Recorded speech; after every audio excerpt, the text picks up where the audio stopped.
You're on Chaf Ches Amud Aleph 28a. So we had a little bit of a complex scriptural analysis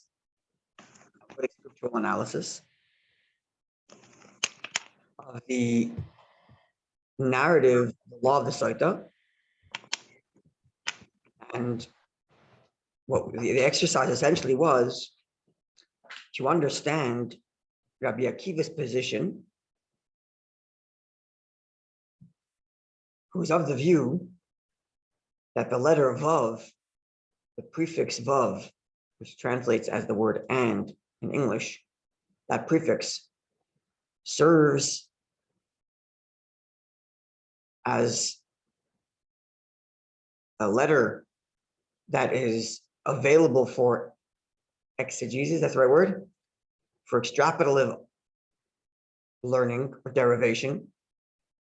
And thus, the three times in the Sotah narrative where the Torah uses ba'u, shall enter, referring to the waters entering the Sotah woman, each of those times, the Torah says, vav, uba'u, and it shall enter. So each of these three times where it says enter tells us something. And then each of the times the Torah has the word vav before it, it also tells us something, giving us a total of 6. And as we explained yesterday, it's 3 elements regarding the water that is then doubled for the effect it has on her and then the effect that it has on him. Namely, one time when the Torah says, and it shall enter, is God empowering the water to have that cursed or blessed effect. The next time, or another one of the times, is to inform us of what's going to happen and to let us know to do it. Right? And then the third time is to let us know the order. First, the stomach, and then the thigh. That's the manner in which the curse plays out. And then the vav for each of these 3 bows tells us that the same thing applies to him as in the paramour. This is Rabbi Akiva's position. Now, as you'll remember from yesterday, the Rabbi disputes Rabbi Akiva's position, and he's of the view, Rabbi, who is Rabbi Huda, right? Rabbi means our Rebbe, our teacher, is Rabbi Huda Hanasi, Rabbi Huda the Prince, who's the compiler of the Mishnah. So that's synonymous. Not every Rabbi Huda is Rabbi, but every Rabbi is Rabbi Huda. Yeah. Okay, so we had Rabbi who disputed Rabbi Akiva's position. He was in dispute with Rabbi Akiva, and he was of the view that the vav is inconsequential, leaving us with only 3.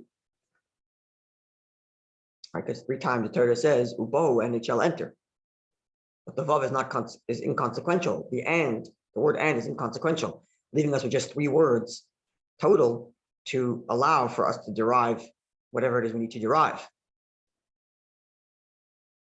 So let's see where his view is. So the Rabbi and Rabbi.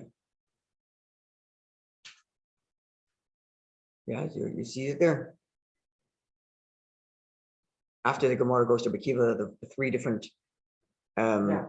Okay, Rabbi Talasa Kroi Ksivi. Rabbi only has 3 verses, the 3 words uba'u and shall enter. The word and being given no consequence. Those the 3 times it says the word shall enter, essentially. And that's what he's left with. So again, chad with tzava. 1 is to empower the waters to have, God is empowering the waters to have the effect. The chad la'asiyah, and 1 to inform us what to do. The chad li'adiyah, and 1 to let us know that the effect of the water happens in the specific order of stomach, then thigh. Okay, so the question becomes then, the Rabbi's view, all of these 3 words are, so to speak, already been used to teach us something. So there's nothing extra to inform us that the same effect happens to the paramour, because we're talking about the woman, just as the plain meaning of the text goes, we're talking about the woman. And if we wanted to derive that the effect happens to him, to the paramour as well, we'd have to have some extra words within the text to tell us that there's more to be learned here. So in Rabbi Kiva's view, you had the letter Vav extra, and that informed us that we can apply the law to someone else, namely the paramour. But Rabbi's view, where all these three words are already being used to teach us something. This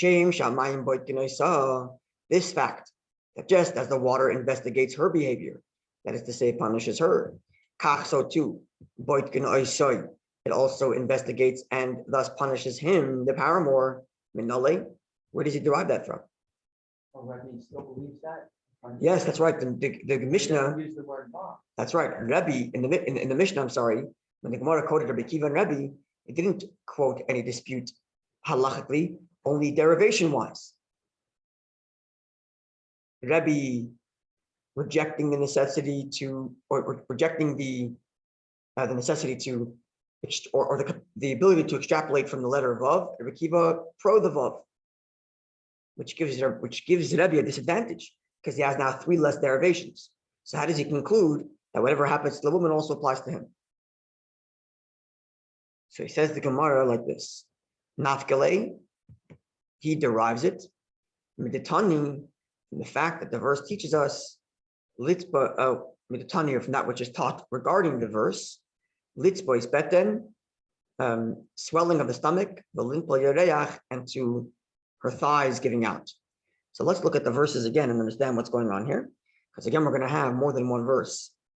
And we're going to have to compare them to see what's going on. So you'll remember already from yesterday that the three times that the Torah says, Ubo and shall enter. One was during the Kohen's speech, right? One was during the Kohen's speech. One was a description of us doing it to her. She's actually drinking. And the third was describing the effect, right? Verse 22, verse 24, and verse 27. That's correct. Okay. Now, in two of these three places, the verse says what's going to happen to her when she drinks that water. So first in verse 22, when the Kohen is giving the speech, yeah? So the Hebrew, and these cursed waters shall enter, that's the word abo, into your stomach, in your stomach, or in your innards. Litzba, causing the belly to swell, the lanpil yareach, and causing the thigh to rupture. That's verse 22, when the Kohen is giving his speech and administering the oath. That's right, he's telling her this is going to happen to you. Now, fast forward to, we have verse 24, that's when we actually give her the water to drink. And then comes verse 27 and describes what's happening to her. 27, he shall make her drink the water. And if it has happened that she was defiled, which means she was unfaithful behind closed doors, where we don't know what happened. V'timal ma'al bi'isha, and she was unfaithful to her husband. Ubo b'hamayim, and the water shall enter her amarim, these cursed waters, the marim that are bitter. This is the third time where it says ubo and shall enter. And here again, v'tzafsa bikna, and her belly will swell. V'nafla yerecha, and her thigh will rupture.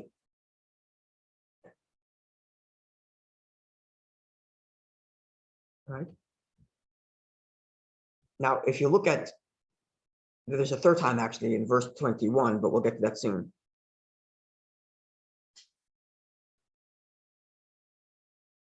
Actually, no, we'll note that in a second. But first, let's point out the difference between verse 22 and 27. So just, if you look in the Hebrew, it works better, because in the English, I don't know if that plays out. But look at the Hebrew in verse 22, Chav Beis, and in the Hebrew in verse 27. You see it there? Verse 22, Chav Beis. Yeah.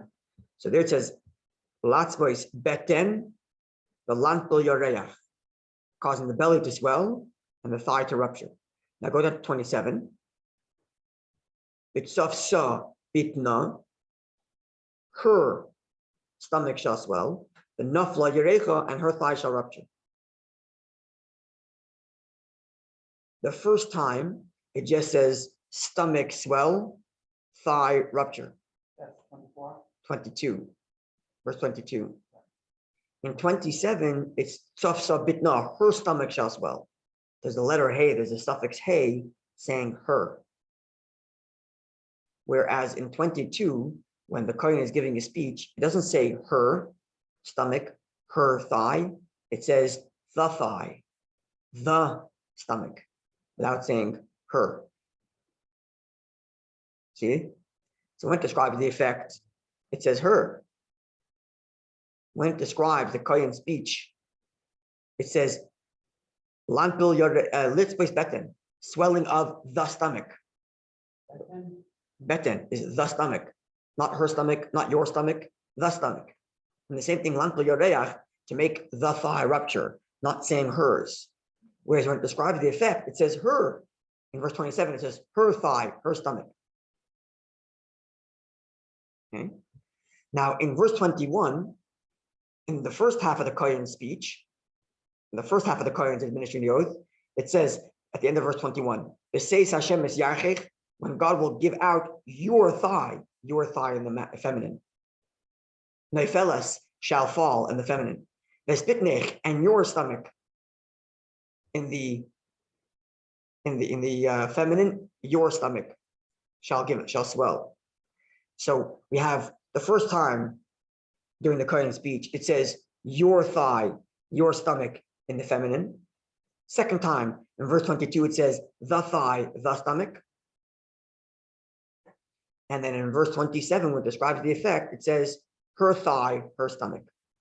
So feminine, 27? sorry? That was 27. 27. So feminine 21, 24? nothing in 24. 24 says her stomach also? No, it says ubo there, but it doesn't say her stomach. And 24 doesn't say the stomach. So 21, 22, and 27. 21, yours in the feminine. What's interesting there is that over there, first it says thigh and then stomach. That's 21. So it's your in the feminine, but first thigh, then stomach. Verse 22 says the thigh, the stomach, the thigh. And verse 27 says her stomach, her thigh. So feminine, descriptive, non-feminine, non-masculine, and then 27, feminine again. Okay. These are the verses Rabbi is going to be looking at. So now let's look at the Gemara. So the verse says, litzbois beten, to cause the thigh, the stomach to swell, the lampiyareach, and the thigh to rupture. The stomach, the thigh. Without saying hers. So says this Mishnaic text, says Rabbi, bitnoi v'yarche shel boil. This opens up the window to tell us that we're not just talking about her stomach or her thigh, but his, because it says the. Even though we're talking to her, right? The kohen is talking to her. It doesn't say yours. It doesn't say hers. It says the, opening up the meaning to be beyond just her, and thus we can apply it to him for the paramour.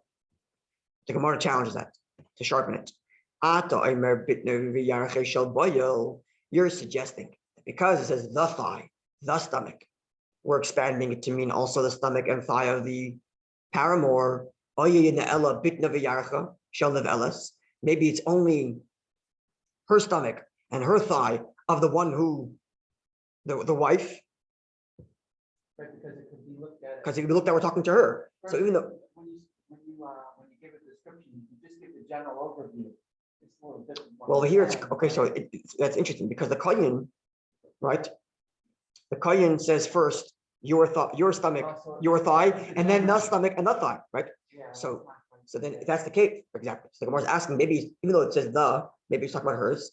So says the Gemara, when the verse already says later, the third one, 27, verse 27. It's also bitna, and her stomach shall swell, the nafli yerecha, and her thigh shall rupture. Bitna v'yerecha shall nevelas amar. So the verse already states that her stomach is going to give out. Mani mekayim litzvis beten v'lampel yereach. Why is there then the extra verse, which specifically does not use the feminine adjective, feminine description? Therefore, it must be Therefore, it must be to inform us that there's someone else's stomach and someone else's thigh that's rupturing. That would be his. So if it only said the thigh, the stomach, without saying hers any other time, then we would apply it to her only. But considering that the verse elsewhere anyway says her, the effect it has on her, and yet there's another verse inserted here without a feminine adjective that is to inform you there's someone else. And this is how Rabbi derives that the effects that happened to her also happened to him. But you. Yeah. You were saying this just a minute ago that tomorrow's challenging that means. This is the response. This is the resolution. Isn't it in line with his? There's no dispute between Rabbi Akiva and Rabbi in the halacha. It's a question of derivation. Right, but what did you mean when you said the Gemara is challenging Rabbi? Oh, it's the Gemara's back and forth to sharpen it. It starts off first by introducing the verse and then says, "Are you sure this is what it means?" And it says the Gemara, "Well, yeah, I'm sure it means the other guy because it already tells us about her." So it's like sharpening. No, just sharpening. Yeah. Like Ato Omer, are you sure that we're talking about his thigh? Maybe we're talking about hers. But we already covered hers. It must be it's his. It's sharpening the argument. Yeah, that's right. Now the question becomes, and this is the classic way of the Gemara analyzing a dispute like this, is the word ve'idach. Now we like to highlight words and tell us what they mean, because when you see these words, it gives you a cue as to what the Gemara is going to do. So you often have this word in the Gemara, idach or ve'idach. Ve'idach means and. Idach, aleph, yud, dalet, and chaf. Idach means other.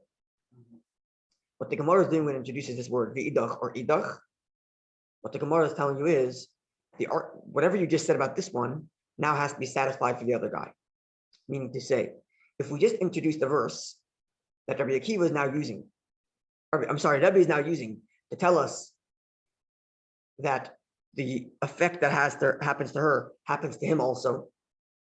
So idach, the other person, the other disputant, meaning Rabbi Akiva, who already gave us a derivation that the effect that happens to her happens to him. So what does he do with this extra verse here? We already know the effects it has on her. You mean the one with the dot? Yeah.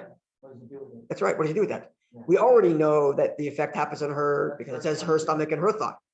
And according to Rabbi Akiva, we already know that the effect that happens to her also happens to him because of the extra letter vav in the ubo. So this verse, which says the thigh, the stomach, That's verse 22. verse 22 seems to be redundant in Rabbi Akiva's view because everything that it possibly can tell us is already told to us. Rabbi tells us is here to tell us that the effect happens to the paramour. According to Rabbi Akiva, we already know what happens to the paramour. So what's this extra verse doing here? Right. This is an often. You can't find a way out of that. And That's you right. have to concede the other side. So he has to find something else these words teach us. And this is what the Gemara often does. It's idach. So you just derive something from the verse to make your claim. Well, what does that guy do with the verse? And then the Gemara will go, okay, well, what does that guy do?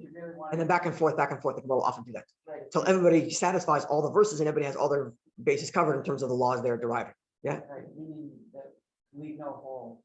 That's right. So in other words, that's right. And it goes two ways. You have to, first of all, cover all the verses, and you have to come to the conclusion that all the laws are in place. Meaning to say, sometimes the Gemara will ask v'idach, as in, how does that guy derive this law if he already uses the verse for something else? Or sometimes, like in this case, the Gemara will ask, you already have the law from somewhere else, what are you doing with this verse? So either way, you have to satisfy the verses and the laws, right? So let's see. V'idach. The other one, Rabbi Akiva, what does he do with the verse which says the stomach, the thigh? How? This verse, the moidelo koyin, is the koyin informing her, the beten beresha, that the stomach gives out first, v'hadar yerech, and then afterwards comes the thigh. So as not to give a bad rep to the waters. How's that? So let's go back to the verses. We have verse 21 and verse 22. Verse 21 and verse 22 are both the kohen's speech, right? And the kohen will administer an oath to the woman in this cursed oath. or the oath of the curse. Va'amar hakoyin leisha, and the koyin will tell the woman, Yitin Hashem, quote, now this is the koyin speaking. Yitin Hashem oisach la'ala l'shvua. God places you under curse and oath. V'soich amich amongst the people. The seis Hashem es yarchich. When God will cause your thigh nephelis to rupture, there's bit nechtzava in your belly to swell. Which one did he say first here? Thigh or belly?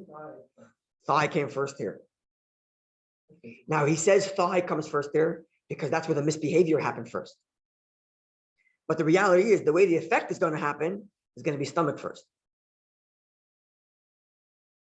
It's going to be stomach first. And if the kohen would stop the speech here, the people watching who saw the thigh, who saw the belly get hit first because the water goes into the belly. In other words, the misbehavior coming from the thigh first. That's why his curse goes from the thigh first.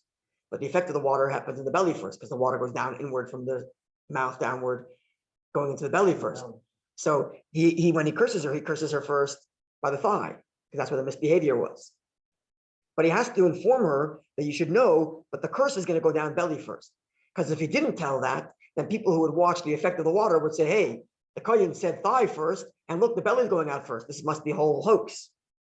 So therefore he has to repeat himself and reverse the order.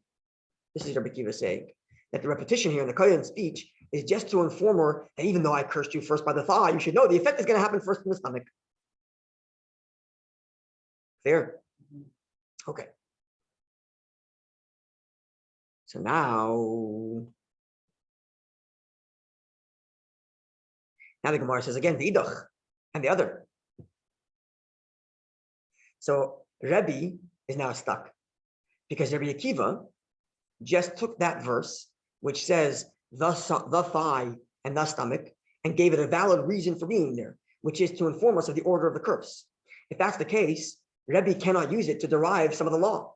Rabbi used it earlier to derive the fact that he is cursed, the paramour is cursed, just as the woman is cursed. Rabbi just gave us a valid reason for the verse being there. So it's not free for you to derive anything. So Rabbi is stuck with one phrase that has to teach us two things. On the one hand, it has to teach us that he gets cursed just like she does, because it says the thigh and the stomach. But it also has to teach us that the order of the curse is stomach first. Or the order of the effect of the curse is stomach first. Yeah.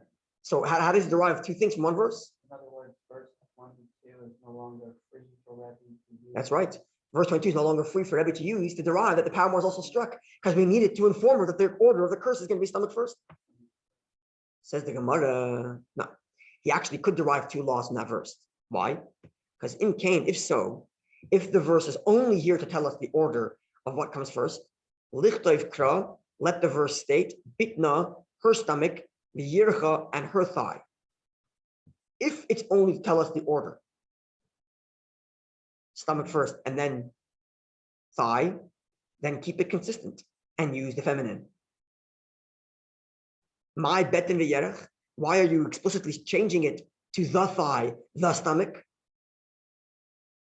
So Shmami, no, this teaches us laboil that it affects the paramour just like it affects her. In other words, you didn't have to use them, you could have just used her. We should use her, that's right. If all you want to tell us was that the order is different than the curse, I cursed you from the thigh first, but the order of the effect is going to be in the stomach. If so, keep the pronouns consistent and use her. You said you're teaching me something else. Which is why so the Gemara sharpens that by saying like this. Yeah. The Gemara sharpens it by saying this. One second, maybe the entirety of the verse is to tell us that it affects the paramour, and maybe it's, in other words, swing the other way. Maybe you're telling us a good reason for why this verse is talking about the paramour because it says the instead of her. Well, maybe that's the entirety of the verse and not to tell us the order of the curse. In Cain, if so, says the Gemara, say his stomach and his thigh. If you mean exclusively hers and telling us the order, say her stomach, her thigh. If you mean to tell us that exclusively that the effect is on the paramour, say his. You left it pronounless. My bet in the why the thigh and the stomach? Shmamino to tell us both. The effect happens on him and to tell us that the order is going to be stomach first. Because had the verse only meant to tell us the order of the effect of the curse, it would say her, keeping the pronoun consistent. Had it only meant to come tell us that the effect is also on the paramour, it would have said his. The fact that it says the thigh, the stomach, teaches us two things. Number one, it teaches us that the effect, that the order is going to be stomach first. And number two, by the fact that we did not use her pronoun, means it also affects him. The Gemara stops over here. Let me ask you, why doesn't the Gemara ask the Idach? Rabbi, how does Rabbi justify the fact that it says the, instead of saying his or her? According to Rabbi, this whole verse is only to tell us that the order of the curse is stomach first, and then, according to Rabbi Kiva, the entirety of verse 22 is to tell us that the effect is going to be, even though the Kayin cursed her first by the thigh, verse 22 is there to tell us that the effect will be first in the stomach, right? That's what Rabbi Akiva said. The fact that it affects the paramour, he derives from the fact that there's a vav, right? So let me ask you, if the verse 22 is here to tell us only the order and not to tell us that it affects the paramour, why not use the feminine pronoun? According to Rabbi, the reason why the verse didn't use the feminine pronoun, because this verse teaches us two things. First of all, it teaches us the order, plus it tells us that it goes to him. But according to Rabbi Akiva, where it only is talking about her, because we already know about the paramour because of the extra vav from yesterday. And this verse 22 that describes stomach, the thigh, is only to tell us the order. So why not use her pronoun? The answer is consistent with Rabbi. Why shouldn't he? Yeah, why shouldn't it say her pronoun? Why shouldn't it say her stomach, her thigh? But it doesn't. It says the thigh, the stomach. Why doesn't it say her? How does Rabbi Akiva justify the lack of feminine pronoun? So I think the answer to the question is consistent with Rabbi Akiva's view. Rabbi Akiva is of the view that every single prefix and suffix is added to teach you something, even the letter vav. Rabbi himself said, letter vav is there, it's not there, it's not so relevant, right? Whereas Rabbi Akiva is of the view, no, extra prefix and suffix teaches you something. The vav is a prefix, it's an extra letter on the word, and in this case, a hey, the feminine suffix, right? Which means Rabbi is concerned with adding even an extra unnecessary letter. In order to turn this into a feminine pronoun, we'd have to add two extra letters, an extra hey at the end of stomach, bitna, her stomach, and an extra hey at the end of thigh, yarcha, her thigh. And Rabbi Akiva is of the view that extra suffix and prefixes are absolutely necessary.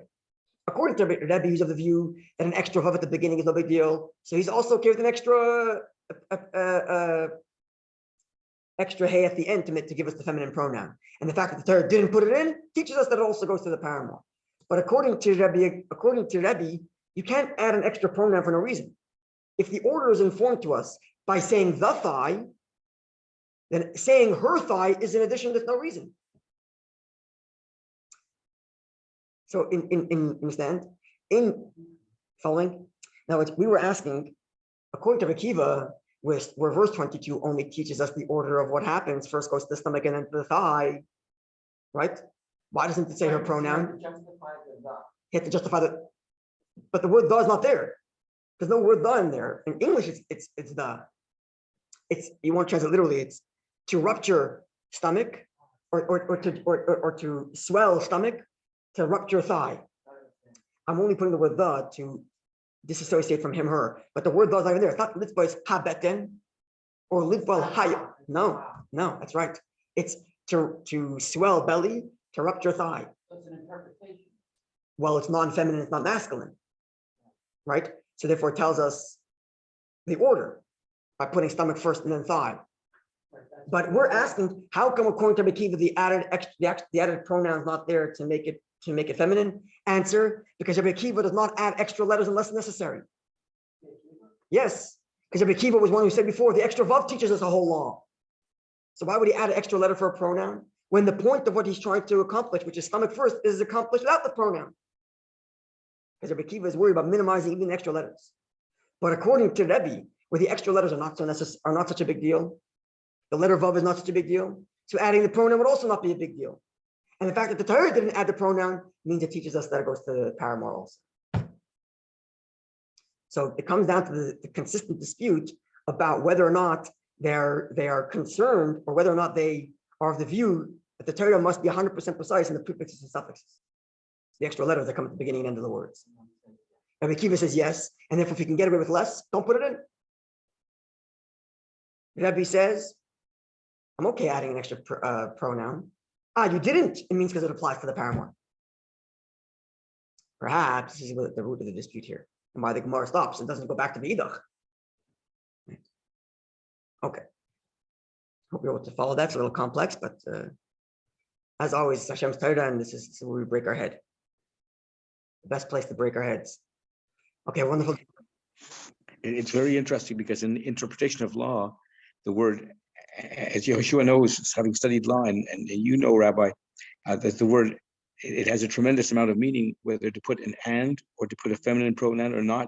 When you were discussing the word person, for example, also, so there's some very vital aspects. And maybe that's why the English language said there are certain words that are pregnant with meaning. Yeah, exactly. Yeah, very much so. I thank you very much, Rabbi. Okay, thank you. Rabbi, we'll be continuing on. We will still have the regular class at the right time on Thursday morning before the Megillah reading. No, not. Okay, so we'll see how long the. Sorry. Tomorrow's a fast day, so we'll see how long the service. Of course. Tomorrow we should be able to learn, but not on Thursday. No. Okay. And excellent. So I'll know that with regard to my Megillah reading here. Take care. God bless you. You should go from strength to strength.